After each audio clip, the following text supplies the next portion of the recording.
stories have an incredible way of capturing not just events but emotions. Those fleeting, hard to describe moments we all experience but rarely put into words. And some stories go even further, giving us a window into a world we haven't lived in a while, and yet making us feel we are right there, living it ourselves. Imagine being a young boy, growing up in the bustling grey streets of Dublin. Life is predictable, a little dull even, but then something or someone shatters that routine. Today, we are stepping into the minds of one of the greatest modern writers, James Joyce, to explore how he turned an ordinary moment into something extraordinary. We'll look at love, idealism, and the sting of reality. This is the story of a boy, a bazaar, and a journey from innocence to understanding. This is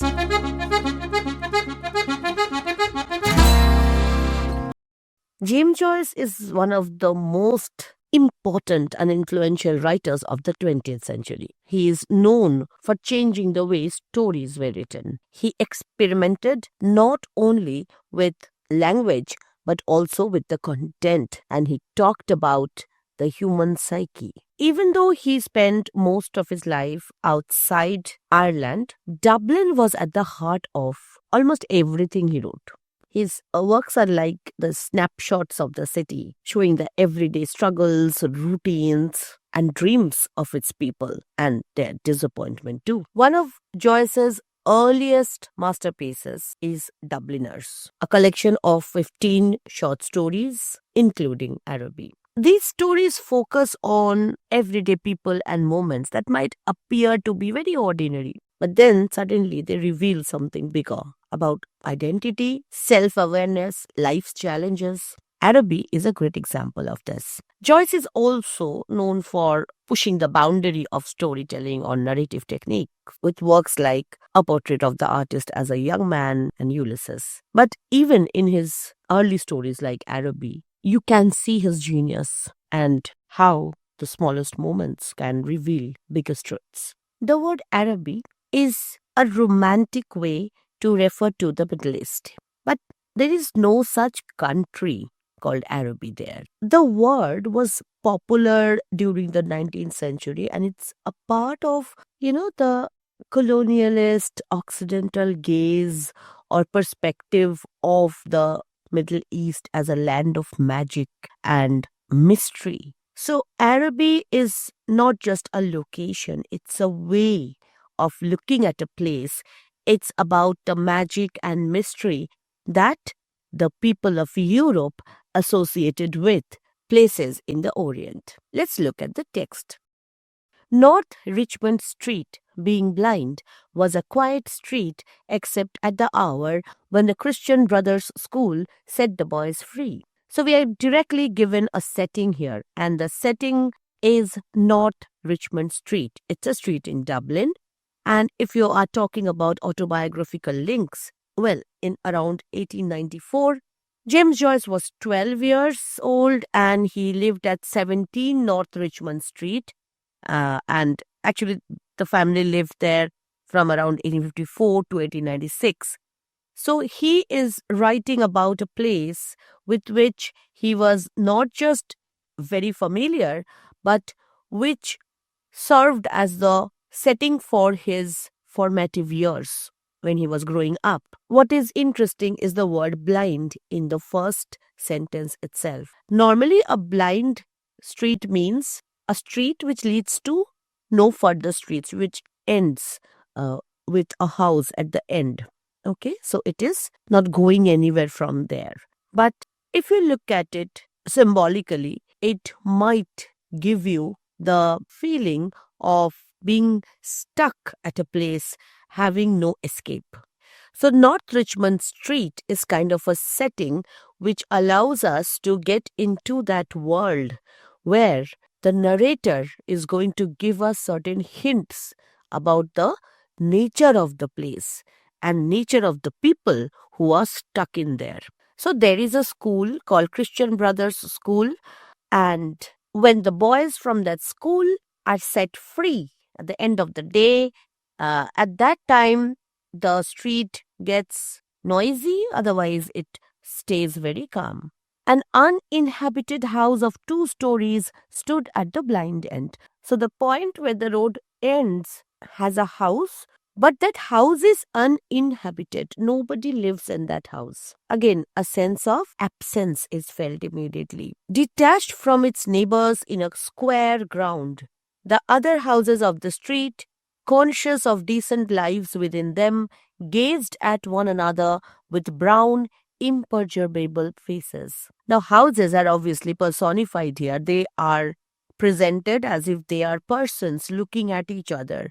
Now, since there is this double-story house at the end of the street, the rest of the street has 2 rows of houses, and the balconies, the front doors, they are facing each other as if the houses are looking at each other. And the expression on the houses are basically the expression found generally on the people's faces who stay there, and they are imperturbable. That means they have a kind of blank expression. They are difficult to upset. So these kinds of words, detached, uninhabited, blind, imperturbable, and then square ground, all these give off a sense of a claustrophobic and at the same time a pathetic feeling, all right? And also a feeling of isolation, like everything is detached from the rest of the world. There's a feeling of alienation.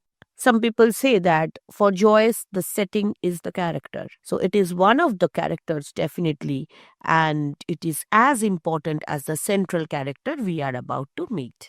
The former tenant of our house, a priest. Now you can understand that the narrator is telling the story from first person narrative point of view. What is a first person narrative?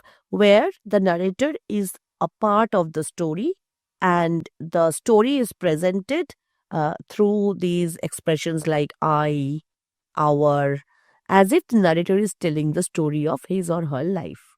That gives a certain believability, credibility, because it is very personal, as if somebody is confessing to you some dark secrets of their hearts. So first person narrative technique is a very favorite technique of those novelists or short story writers who want to establish an intimate rapport with the readers in the very beginning. So we know that this narrator lived in North Richmond Street, and as the story unfolds, we get to know more about the narrator. But can we trust the narrator? That question we will deal with at the end. The former tenant of our house, a priest, had died in the back drawing room. So this narrator, he had a priest as his tenant or their tenant who had died. Again, see a sense of absence. Air musty from having been long enclosed. Again, that sense of being stuck somewhere. The air is enclosed, it's not free. Hung in all the rooms, and the waste room behind the kitchen was littered with old useless papers. So he is now describing the room of that dead priest. Among these, I found a few paper-covered books, the pages of which were curled and damp. And now he mentions the books, The Abbot by Walter Scott, The Devout Communicant, and The Memoirs of Vidocq. Now, what is interesting is that these 3 books are not all religious ones, okay? The Abbot, it focuses on Mary Queen of Scots, presenting her as a deeply religious person because otherwise people consider her to be the harlot queen. So that means this book represents this mixing up of 2 value systems. On one hand, religious, and on the other hand, sexual. All right, but it is not directly stated when the narrator is talking about the book, but because we can see the content of the book as a complex interplay between religious and sexual perspectives on a woman's life, therefore we can say that this has something to do with the theme of the story we are reading. The second book, The Devout Communicant. Now, The Devout Communicant, it could refer to one of the 3 books. There are 3 versions, but they are pious-themed ones. Okay, so whichever version he is referring to, the theme is a pious one, a religious one. The Memoirs of Vidocq is interesting. It tells the story of a Parisian police commissioner who was also a thief, who escaped capture by disguising as a nun. So somehow this has the theme of deception. And interestingly, a priest is supposed to read only religious books, but this presence of the memoirs of Vidok added a layer, or it creates a sense of dilution. With James Joyce, religion was a very, very problematic thing. He grew up as a very staunch Catholic, but with his life as he was growing up, he started to question and eventually free himself from the clutches of religious fanatism or whatever. Even in portrait, we see these kinds of questions constantly being asked. So the point is, the three books in the priest's room, they somehow link to the central theme of the story, which we will understand once we finish the story. I liked the last best. And then you would begin to think, then that means he likes non-religious books. But no, that is not the reason why he liked that book. He liked the last book, that is Vidok, best because its leaves were yellow.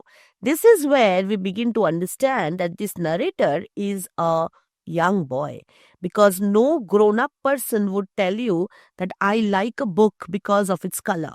Right? So it is generally a very juvenile or a childish way of talking when someone says that a book is worthwhile or better because it has a better cover picture or a better color. And the pages were yellow or the leaves were yellow is again interesting because if the leaves were yellow, that means this book was older than the others. And this shows the romantic element in the narrator's mind, or the imaginative ideas in him, where something which is old gets added with his idea of the golden days, nostalgia, memory, imagination, and all those romantic feelings. So we clearly understand that this boy is not just an ordinary boy, but a very imaginative one who is fascinated by history or the sense of history that lie there on those yellow pages. The wild garden behind the house contained a central apple tree. Now, whenever we hear the word garden and apple tree together, we somehow definitely think about Eden. Yes, there is an oblique reference, something which the readers draw upon because of the reader's understanding or their knowledge of the paradise and that whole story of Genesis. But yes, Eden as a symbol represents something which is pure and pristine and unfallen. And therefore, we have this feeling that does he refer to this place as the Eden, the paradise? No, because this garden, although it contains the apple tree, which is kind of a tree of knowledge for us, and a few straggling bushes, under one of which I found the late tenant's rusty bicycle pump. In a paradisal setup, you don't see things like rusty bicycle pump. So he is bringing in this kind of a contradiction, or rather, I would say, a mixing up of the ideal with the real. So he is not talking about Eden as a place of perfection. He is talking about the way Eden looked after the fall. He had been a very charitable priest, the priest who had died. So we begin to feel that, okay, maybe the priest was good at heart. And then he describes why he thinks the priest was charitable. In his will, he had left all his money to institutions. Okay, so a priest earned a lot of money. So how can we say he was a very honest priest? Because priests are not supposed to earn a lot, right? So when a priest is charitable, it means he has earned a lot. And in that case, we cannot call him or that priest a completely honest person. And not just that. And the furniture of his house to his sister. Now, if you are a priest and you are leaving your furniture for your family member, that means you have not completely given up on your worldly ties. So you will see that there is always a blending in, a dilution. Whenever Joyce is talking about a religious person, a religious sentiment, or a religious setup. That is because he understood that the people who practice religion itself is not beyond questioning or beyond dilution. So by now we have started to form an idea about the narrator. He's a young boy and he is very imaginative and he has a romantic mind, an idealist mind. When the short days of winter came, dusk fell before we had well eaten our dinners. When we met in the street, the houses had grown somber.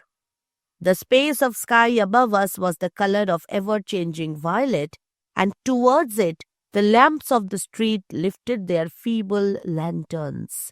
Look at the way in which darkness is gradually setting in. The cold air stung us, and we played till our bodies glowed. So, earlier also, when he was talking about the students of that school, that is associated with freedom. Set the boys free and they are noisy.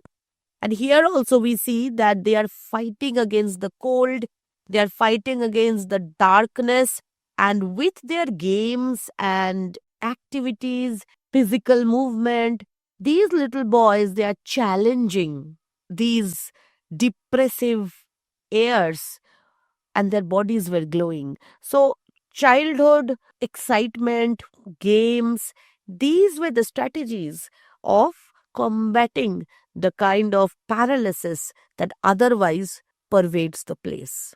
And this paralysis is not a physical thing, it's something you feel in the mind. Our shouts echoed in the silent street. The career of our play brought us through the dark, muddy lanes behind the houses where we ran the gauntlet of the rough tribes, from the cottages to the back doors of the dark, dripping gardens, and usually, the back gardens or exits of the houses. They are very interesting to children because of those undiscovered places there, the dark nooks and trash thrown where you might sometimes discover something exciting. So children were acting as children, all right? Very normal children here. And look at the places they were playing around. It's not a green park with swings and seesaws. It's a place which is full of murkiness, darkness, ash pits. Where odors arose from ash pits were usually, they used to dump their garbage, ashes, and everything, and then they cover that up, and that used to give off this offensive smell. Children used to play around that place. To the dark, odorous stables where a coachman smoothed and combed the horse or shook music from the buckled harness. So, this coexistence of different kinds of smell, different kinds of sound, this shows that this narrator was acutely aware of his sensations he was experiencing. Okay, it's like he is giving us a buffet of all the five senses possible. It's a good exercise, you can list down the descriptions you get and divide them up into the five senses that we experience. And you can see that he is giving you all these descriptions for all these senses. When we returned to the street light from the kitchen windows had filled the areas, if my uncle was seen, so this narrator has an uncle. If my uncle was seen turning the corner, we hid in the shadow until we had seen him safely housed. Does that mean the uncle is very cruel, beats them up? No, it's just that he feels distant from his uncle. There is not a lot of intimacy between the two. Or if Mangan's sister came out on the doorstep to call her brother in to his tea, we watched her from our shadow peer up and down the street. So there is a girl who is the sister of his friend Mangan. And although he just mentions the name and doesn't add any detail to it, he somehow counts on his readers to make a connection here. And what connection is that? There was a sentimental and romantic 19th century Irish poet, and his name was James Clarence Mangan. And he himself was fond of writing about Arabic, although he didn't know about any Arabic language or anything. So maybe Joyce wants us to connect that idea. Although it's not a very obvious connection, but I just thought I could mention it. So Mangan had a sister, and whenever she came out, the narrator watched her. And interestingly, he is not saying I watched her. He's saying we watched her, as if it was a collective admiration he is talking about. Everybody liked to look at her. We don't know what her name is. And again, we will hardly have any names in this story. We would never know the names of most of the characters in this story, including the narrator. And this namelessness kind of adds to the universality. Once you name somebody, you make it the story of that person. But if you keep something or someone unnamed, then that story flows around, as if waiting to attach itself to each one of us. Because we can be a character in this story, since the story has hardly named people. We waited to see whether she would remain or go in, and if she remained, we left our shadow and walked up to Mangan's steps resignedly. She was waiting for us, her figure defined by the light from the half-open door. We don't also know whether she was older to Mangan or younger. We are not given any definite idea about the age of this girl. But we can clearly understand that she, being a girl, could not participate in the games of the boys, and it was like they had two separate worlds where the women were expected to be more connected with household chores and helping their mothers, where the boy acted as a figure who is served by the girl. She was waiting for us, her figure defined by the light from the half-open door. The moment Mangan's sister is described, you will notice a lot of light and glow associated. So she is like a beacon, a kind of a light or source of illumination against the dark backdrop of the narrator's life. Her brother always teased her before he obeyed. Now, with this word obeyed, we understand that perhaps Mangan was younger to the sister, because the word obey usually we associate with the younger people. And I stood by the railings looking at her. Her dress swung as she moved her body, and the soft rope of her hair tossed from side to side. Every morning, I lay on the floor in the front parlor watching her door. So now the narrative, which was kind of fluidly passing on from one thing to another, we were quite curious. What is the story going to be about? Is it going to be about the priest? Is it going to be about the boys? Is it going to be about North Richmond Street? And then finally the story grabs something and grabs it hard. And we realize that this story is going to be about Mangan's sister, and rather the narrator's experience of Mangan's sister. Now that the story has got its direction, there is no stopping him. Every morning I lay on the floor. So there is a kind of a regularity, a kind of a routine, almost ritualistic, which we see here. The narrator watches Mangan's sister's door. The blind was pulled down to within an inch of the sash. So blinds are, those, forget it, I'll show it on the screen. Okay, these are blinds. My editor will show you what blinds are. So blinds, as you can see, they offer visibility, but from outside, nobody can see that you are watching them. So it's like very good for peepers who peep at others. So this boy, he used to peep at that window. When she came out on the doorstep, my heart leaped. I ran to the hall, seized my books and followed her.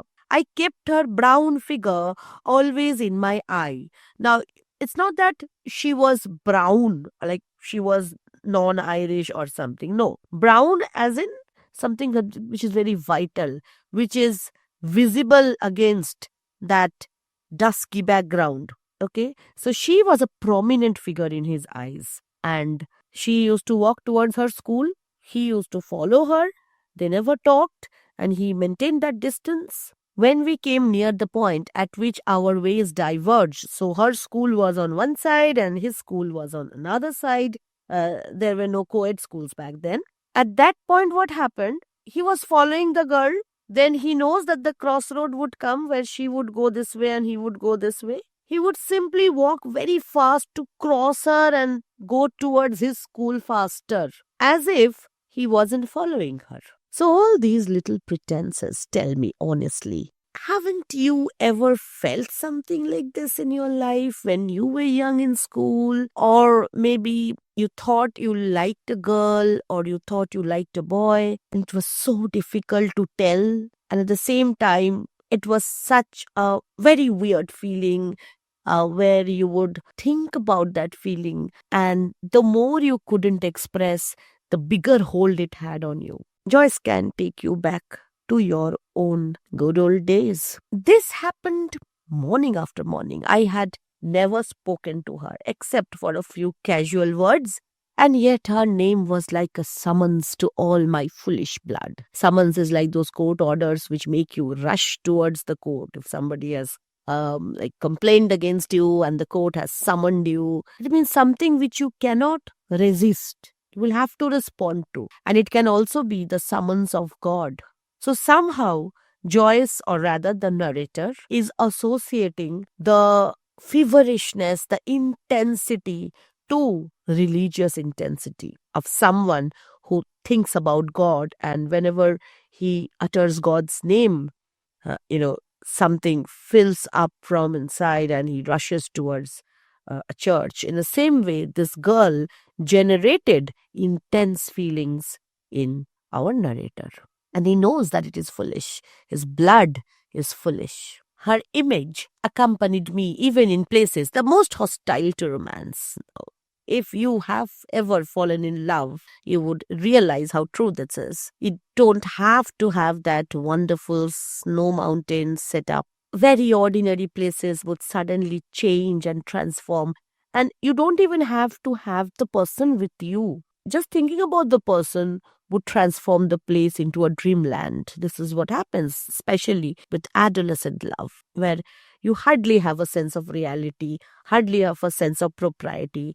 And it doesn't even matter with whom you're falling in love, whether you are supposed to fall in love with that kind of a person or not, doesn't really matter. Your blood matters, your body matters, your reaction matters. And this is what is happening to our narrator here. On Saturday evenings, when my aunt went marketing, I had to go on carry some of the parcels. Now, imagine a market, normal vegetables, fish, meat, all crowdy people, busy streets. How can you think of romance? Well, you can if you are a 12 or 13-year-old boy. We walked through the flaring streets, jostled by drunken men and bargaining women, amid the curses of laborers. Somehow, these lines, if you have ever read the poem Journey of the Magi, you can relate to it. That is by T.S. Eliot, and these writers, they were contemporary writers. There also we see that the Magi who were coming to visit and meet Christ on his nativity, on his birthday, they encountered these horrid things, drunken people, dancing girls, but their target was fixed, that star calling them. A very similar kind of a dedication is seen here. It doesn't matter what kind of a crowded, rowdy marketplace he was in. The shrill litanies of shop boys who stood on guard by the barrels of pigs' cheeks. The nasal chanting of street singers who sang, "Come all you" about "Oh Donovan Rosa." Now, this "Come all you," these were street songs that were sung not only on the streets but in the pubs, and usually they were on current popular heroes and events, okay? Or a ballad about the troubles in our native land. These noises, so everything was noise, converged in a single sensation of life for me. So this was life, cacophony, lack of harmony, mix of all horrid things. That is life. And there is this girl. So he could compartmentalize, and he felt as if he was carrying that girl or his feelings for that girl, and he was trying to safeguard that feeling from this polluted life. I imagined that I bore my chalice safely through a throng of foes. Oh, what use of alliteration. What is a chalice? Chalice is a cup, a wine cup. But when a Christian looks at the word chalice, He associates it with the cup from which Jesus Christ drank for the last time. And it was believed that after his crucifixion, his blood was collected in that chalice and it was, well, hidden somewhere. And later on, knights were set on quests and errands to bring that chalice back. In some of the stories, they could find it, in some of the stories, they couldn't. But those quests gave rise to these Holy Grail legend. The chalice is the Holy Grail, the cup of Christ. What does the chalice represent here? For the boy, his feeling for that girl is like the chalice. So it is as pristine, as holy, as important, as significant as the cup of Christ, which contains like the elixir of redemption. You will straight away reach heaven if you get hold of that chalice. And in all the Grail legends we have, in all the quest stories we have, we never actually see the chalice being discovered in that way. Here, this boy is not looking for a chalice. He has already possessed his chalice. His problem is he needs to keep it safe from the throng of foes. And who are his foes, his enemies? His reality.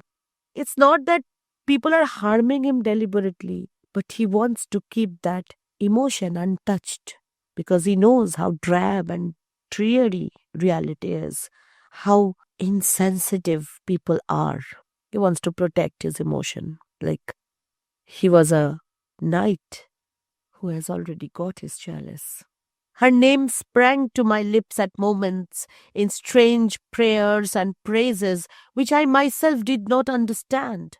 So, on one hand, he associates religious fervor as if he was talking about Mother Mary. And at the same time, he says it's strange, I don't understand. So that means he is honest about his strange emotions, feelings, attraction, because at his age, it is difficult for him to put into words the physical awakenings that he is feeling. And sometimes he just gives us hints. My eyes were often full of tears. I could not tell why. And at times, a flood from my heart seemed to pour itself out onto my bosom. I thought little of the future. I did not know whether I would ever speak to her or not, or if I spoke to her, how I could tell her of my confused adoration. He knows that it's so confusing. But my body was like a harp, and her words and gestures were like fingers running upon the wires. Not for once does the narrator try to establish that his feelings for this girl was just spiritual, only platonic. In fact, he repeatedly gives us hints that it's all about his physical reaction to that girl. He uses the word blood earlier, we have seen, that summons to my foolish blood. Again, now he is saying my body was like a harp. So it was like his body was reacting to her. And he was very confused by the kind of excitement that his body was feeling. And back then, it was not a regular thing for adults to speak about sexual awakening to their kids. Even nowadays, it is not a very common thing. Parents have hesitation, and in this case, we see that he doesn't even have parents. He lives with his uncle and aunt. So obviously, whatever knowledge he derives about sexuality, about desire, about body is from the equally confused friends who are of his age, because there is no access to real knowledge. And this confusion adds to the mystery. He doesn't know whether he's right or wrong. What kind of feelings these are, he doesn't know. So his body felt like a musical instrument, a harp, which was completely under the control of that woman or of that girl. She was the one playing him. A very sexual imagery here. One evening, I went into the back drawing room. So now the narrative concentrates on one evening. So it's getting less and less vague. We are reaching a kind of a definite point now. So, first, it was something very vague when we were not sure what the story was going to be on. Then we understood it's going to be on his relationship or emotions for Mangan's sister, but that was also given in a very vague way where he was talking about general routine. Now is bringing us to one day, and then the narrative will point further on. So, what happened one evening? I went into the back drawing room in which the priest had died. It was a dark, rainy evening. There was no sound in the house. Through one of the broken panes, I heard the rain impinge upon the earth, the fine, incessant needles of water playing in the sodden beds. Somehow, the image of the rain soaking the water brings in the images of fertility. And it's like a moment of initiation for the boy, where he finally possibly gets to understand how his body acts or reacts to a sexual trigger. Some distant lamp or lighted window gleamed below me. I was thankful that I could see so little. So he was happy that everything was so dark because possibly, like Macbeth, when he said that, I wish my eyes don't see what my hands are doing.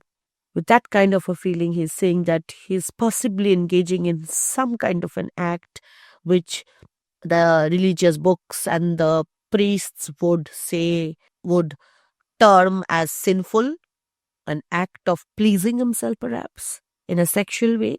So he was happy that he couldn't see much around him.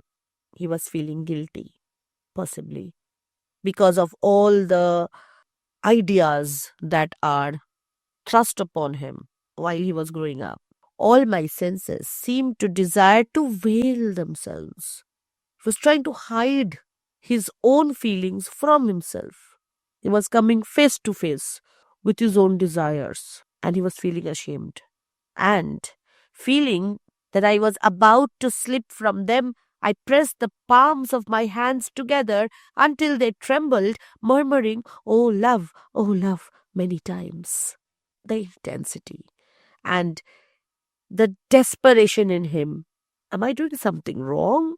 Am I doing something sinful? The question that every boy who comes of age, who goes through that initiation, feels. And this is so very significant again because uh, this is not the story of our times where so much of information is available to children. Back then, religion was the only yardstick against which you would measure yourself. And this act of self gratification must have felt pretty sinful because religion was the only measurement you had or only yardstick you could measure against. So this confused mixture of the religious and the sexual, this continues through the story. At last, she spoke to me. So we are reaching a point of climax here. When she addressed the first words to me, I was so confused that I did not know what to answer. She asked me, was I going to Araby? I forgot whether I answered yes or no. It would be a splendid bazaar, she said. She would love to go. And why can't you? I asked. While she spoke, she turned a silver bracelet round and round her wrist. You know, very feminine kind of a graceful movement, which reinforces the idea that her life is different from the life of the boys. She could not go, she said, because there would be a retreat that week in her convent. So she studies in the convent, and retreats are like these programs which are arranged by the convent. So she has to attend that. She cannot go to the Araby. Her brother and two other boys were fighting for their caps, and I was alone at the railings.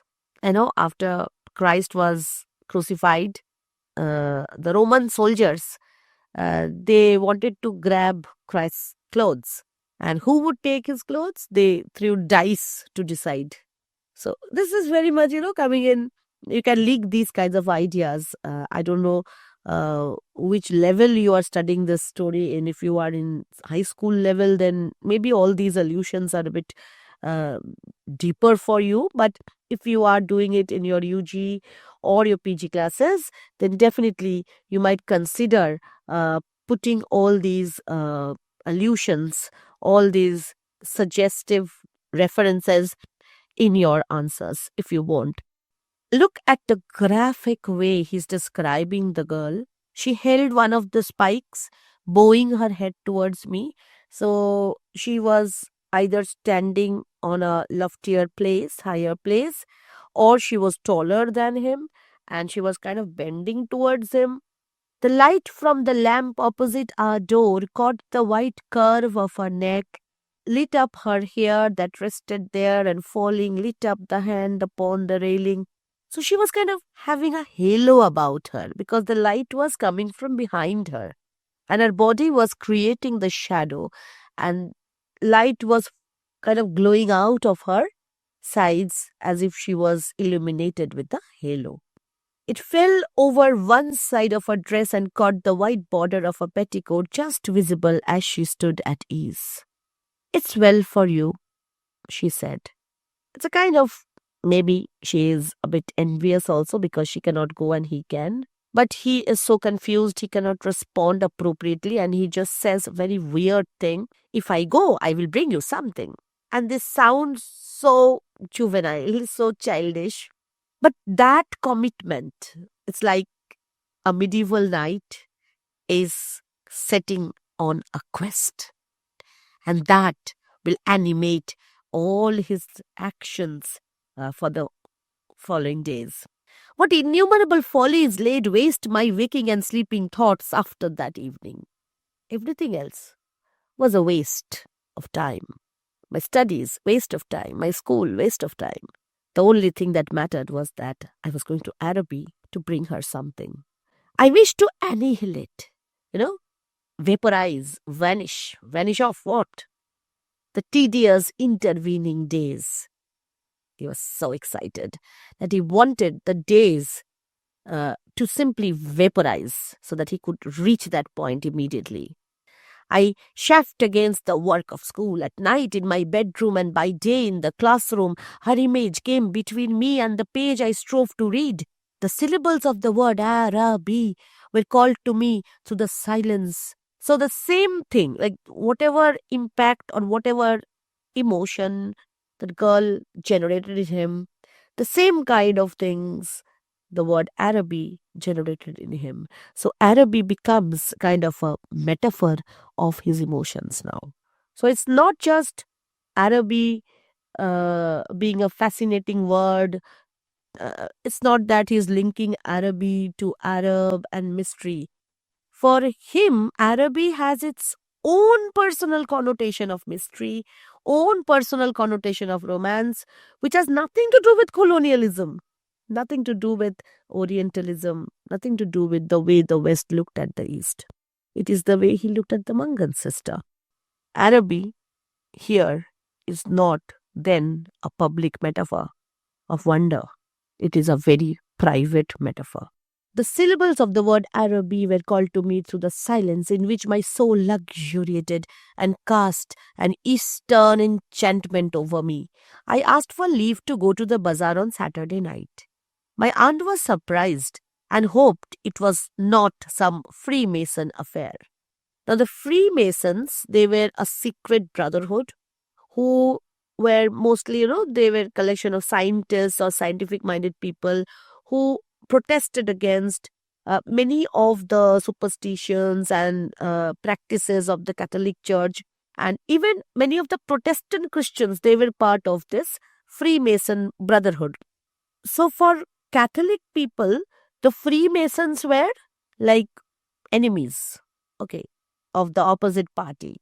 And the narrator's family was very, very strictly Catholic. So his aunt wouldn't have wanted him to go to anything that is organized by the Freemasons. So she just wished it was not some Freemason affair. It was some Catholic affair where she would happily want him to go. I answered few questions in class. I watched my master's face pass from amiability to sternness. So look at the way other people are acting here.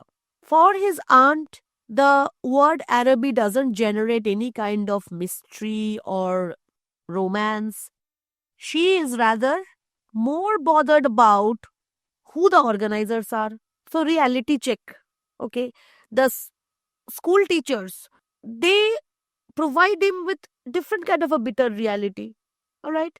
And the master is not happy because obviously we can understand that our narrator has completely lost all his power of concentration now, and so he's definitely not performing well in class, and the master is becoming sterner and sterner, getting angrier at him. He hoped I was not beginning to idle. I could not call my wandering thoughts together.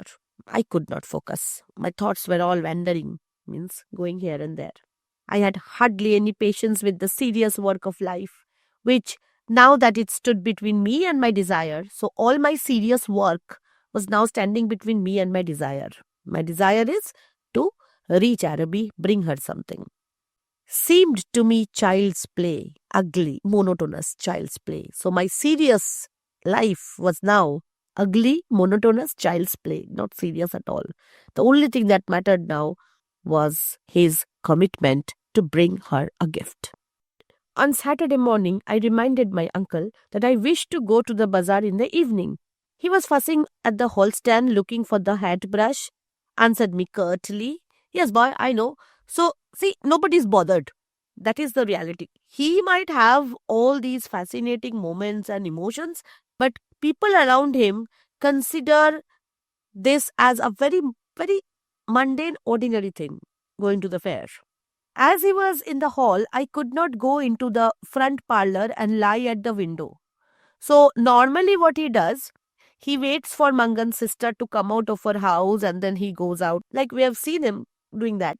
But this day, because his uncle was standing there, he couldn't peep at Mangan's house.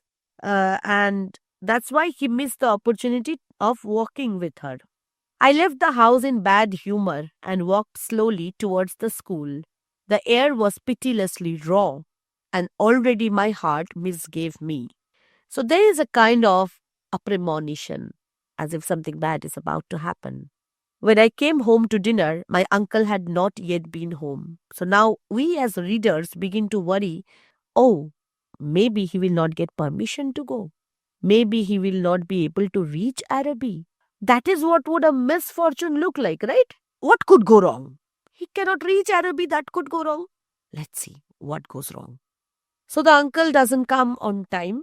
Still, it was early. I sat staring at the clock for some time, and when its ticking began to irritate me, I left the room. I mounted the staircase and gained the upper part of the house. The high, cold, empty, gloomy rooms liberated me. So, although normally a dull room, cold room would feel stuffy, but he wanted to get away from people. He wanted to be with his own emotions, and he felt good when he went up to that room. And I went from room to room singing. From the front window, I saw my companions playing below in the street. Already he has alienated himself. He is different away from them. Their cries reached me weakened and indistinct. So he could not communicate with the world of the adults. He could no more communicate with the world of the playing children. He was at his crossroads now, coming of age. Leaning my forehead against the cool glass, I looked over at the dark house where she lived. I may have stood there for an hour, seeing nothing but the brown-clad figure cast by my imagination. The girl was not there. He was imagining, and that was enough. He could stand there for hours, touched discreetly by the lamplight at the carved neck, at the hand upon the railings, and at the border below the dress. When I came downstairs again, I found Mrs. Mercer sitting at the fire. Another name here. And this name, Mercer, is very mercenary, businesslike. And what does Mrs. Mercer do? She was an old, garrulous woman, spoke a lot, a pawnbroker's widow who collected used stamps for some pious purpose. So again, see, connecting piety or religious goodness with used stamps. And stamps represent what? business, commerce. I had to endure the gossip of the tea table. Mrs. Mercer stood up to go. She was sorry she couldn't wait any longer, but it was after 8 o'clock and she did not like to be out late as the night air was bad for her. When she had gone, I began to walk up and down the room, clenching my fists. Now he was kind of panicking. It was getting late. We are panicking. Will he not be able to go? My aunt said, I'm afraid you may put off your bazaar for this night of our Lord. Saturday, and it's followed by Sunday. So he is probably not going to make it. At 9 o'clock, imagine 9 o'clock, cold Dublin, 9 o'clock.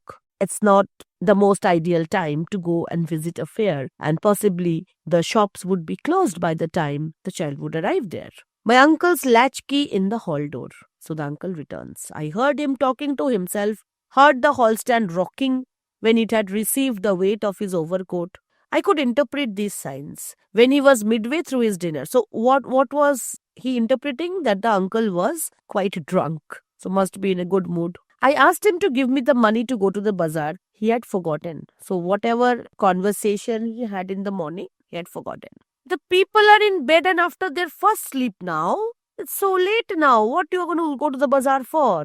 I did not smile. My aunt said to him energetically, can't you give him the money and let him go? You have kept him late enough as it is. My uncle said, so you see the aunt, the uncle, they're not vicious people. They're not cruel people. They just consider his life as the life of a child, insignificant, not important. So he can easily postpone his plans because it's a child's plan. He can easily cancel his appointments because it's a child's appointment. They don't take him seriously, just like our parents didn't take us seriously for a long time, right? Some of your parents don't even take you seriously now. So whatever is causing that heavy load of emotion in that child receives no acknowledgement from the world of the adult. My uncle said he was very sorry he had forgotten. He said he believed in the old saying, all work and no play makes Jack a dull boy. Yes, you should go and entertain yourself. He asked me where I was going. See, he had forgotten again. And when I told him a second time, he asked me, did I know the Arab's farewell to his steed?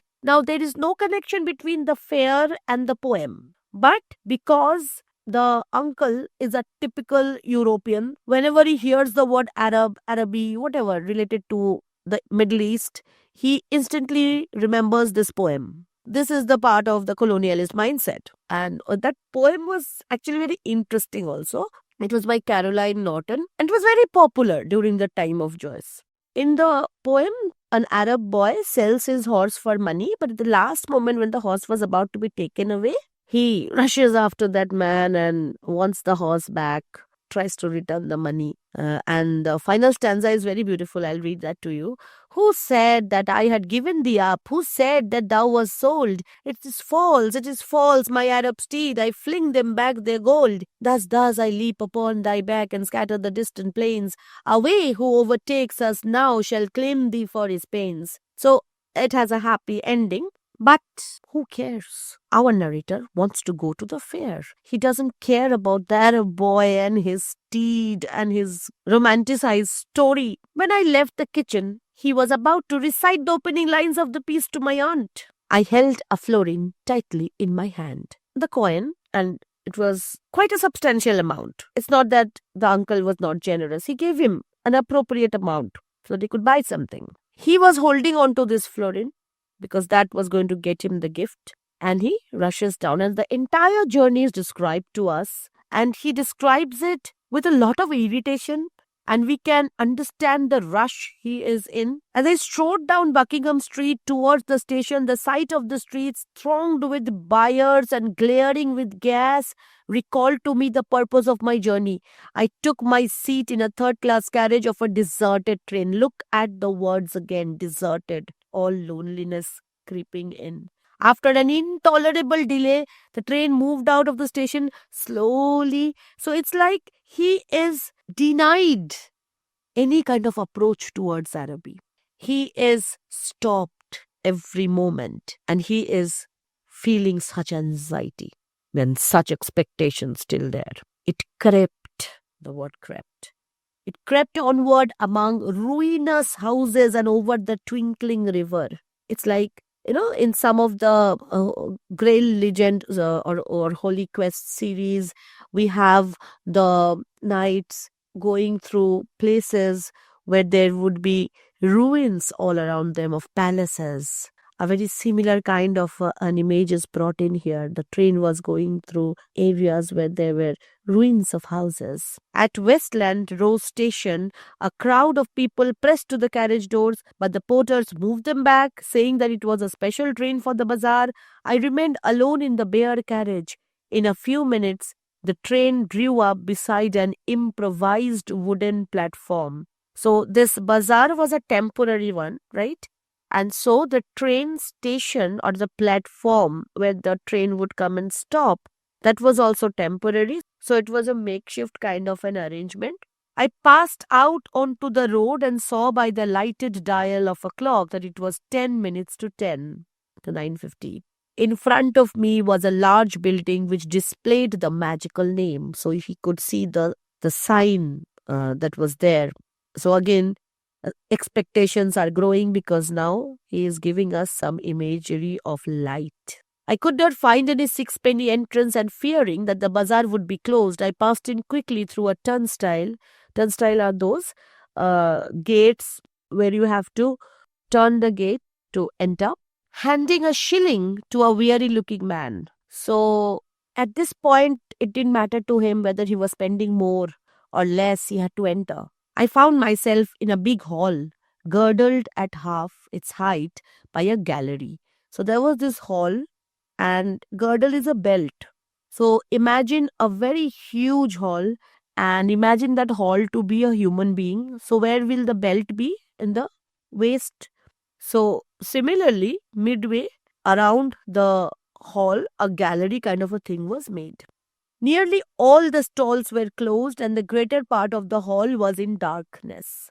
Slowly, slowly, you will notice how darkness is falling. I recognized a silence like that which pervades a church after a service. So he feels now that he has come to the right place, but at the wrong time.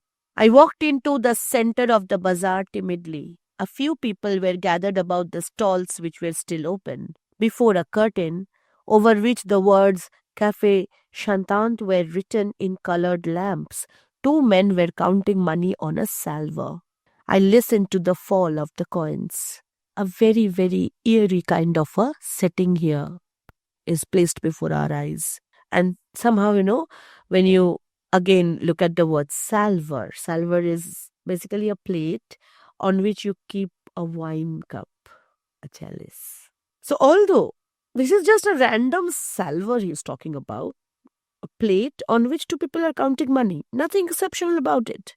But see how Joyce is turning it extremely exceptional, because once he has mentioned the word chalice to us, and then he mentions the word salver, we realize that this salver is no ordinary salver. This was supposed to hold that chalice, and now the chalice is gone, empty. It's just a place where reality hits, money hits, and the fall of the coins. The word fall is also significant. It's a moment of fall from that paradise of romance. Remembering with difficulty why I had come, I went over to one of the stalls and examined porcelain vases and flowered tea sets. At the door of the stall, a young lady was talking and laughing with two young gentlemen. So he notices that there was a woman, possibly the seller, and two gentlemen were there, and they were having a conversation.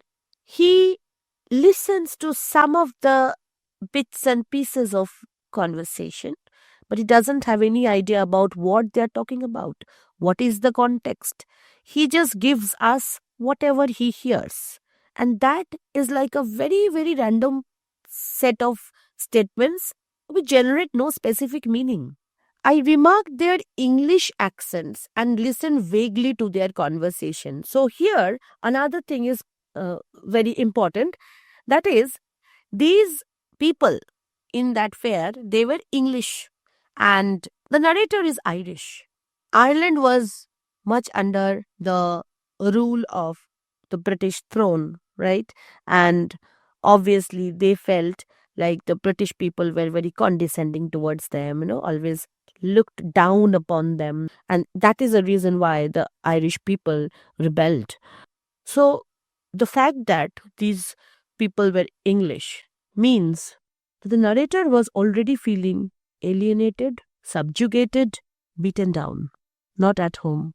And when he gives us this clips and bits of conversation, we realize that he's not getting the whole picture here. He's denied access to their world. Oh, I never said such a thing. Oh, but you did. Oh, but I didn't. So this girl is kind of speaking in a very flirtatious tone. Maybe she had said something and now she's denying it. And then this one man is talking to another man, asking him, didn't she say that? Yes, I heard her. Oh, there's a film.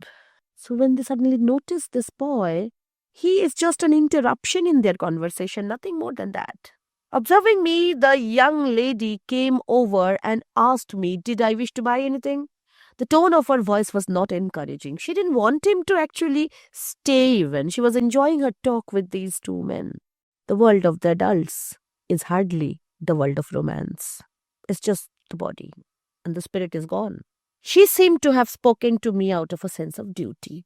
I looked humbly at the great jars. He was feeling cowered down, those big things all around him. Very, very oriental, very, very attractive, but he could not take them with him. Because those jars, they were also making him feel like an outsider. They were not inviting. They were like Eastern guards at either side of the dark entrance to the stall. And he just murmured, no, thank you. The young lady changed the position of one of the vases and went back to the two young men. They began to talk of the same subject. Once or twice the young lady glanced at me over her shoulder. I lingered before her stall. Though I knew my stay was useless, to make my interest in her wares seemed the more real. Then I turned away slowly and walked down the middle of the bazaar. I allowed the 2 pennies to fall against the 6 pence in my pocket.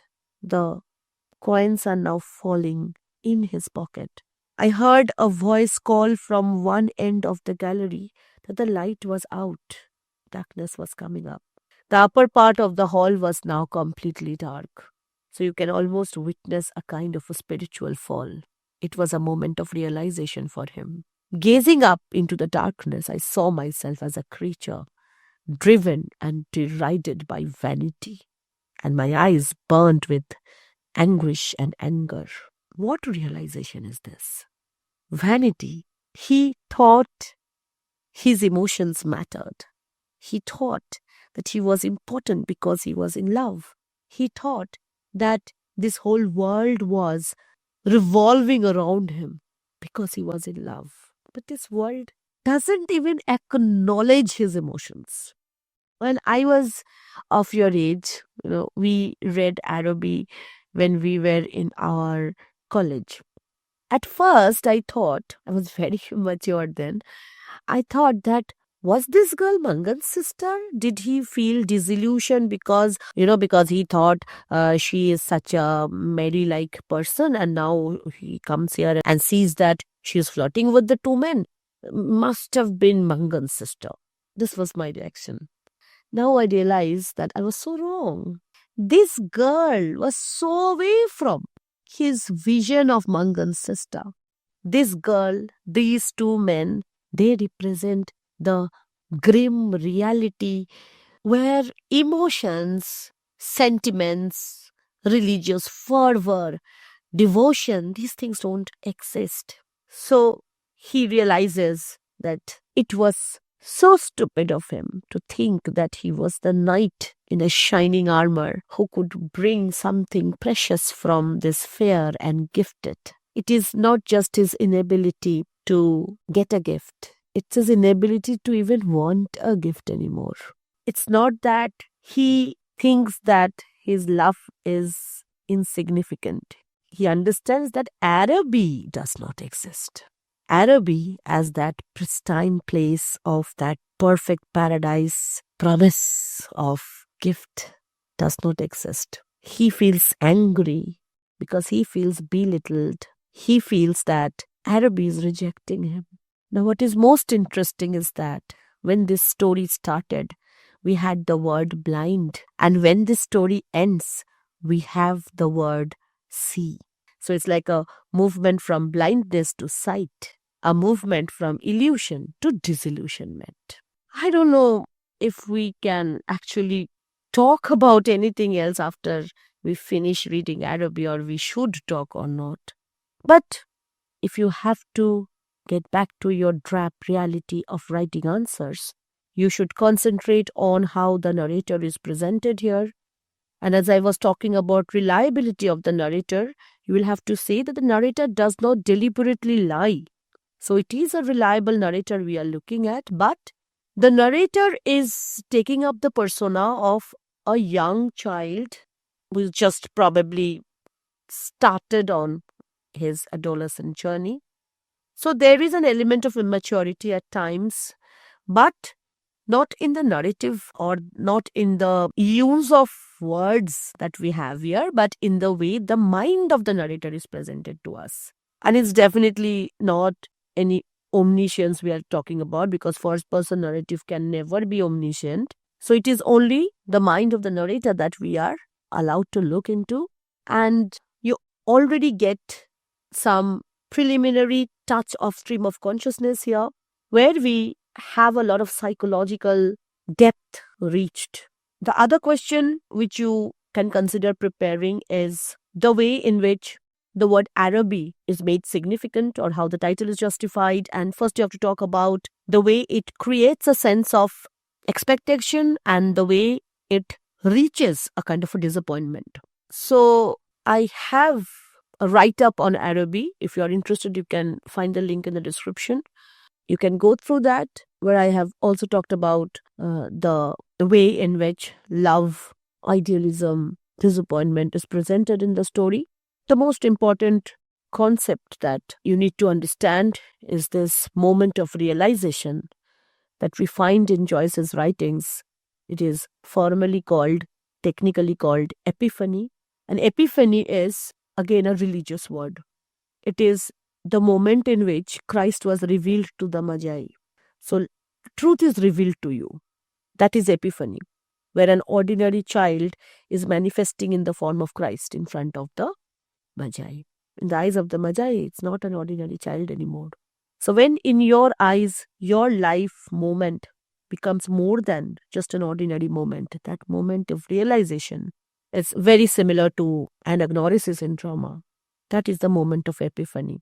And usually epiphany is associated with 6th January. And with Joyce, you have so intimate connection with religious terms. That's because he grew up like that. And most of his formative years went on in questioning the norms which raised him. So it's a journey from blindness to sight, only to be blinded by disillusionment again.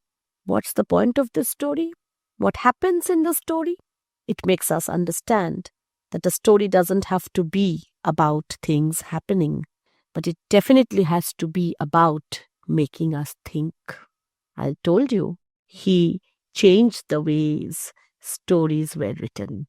So if you have read any other story by Joyce or any other work by Joyce, do mention them in the comment section and tell me if you enjoyed today's class or not. I hope to see you all soon, very soon, with a new video. Till then, this is Monami Mukherjee signing off. Gosh, this was my most favorite story. Bye-bye.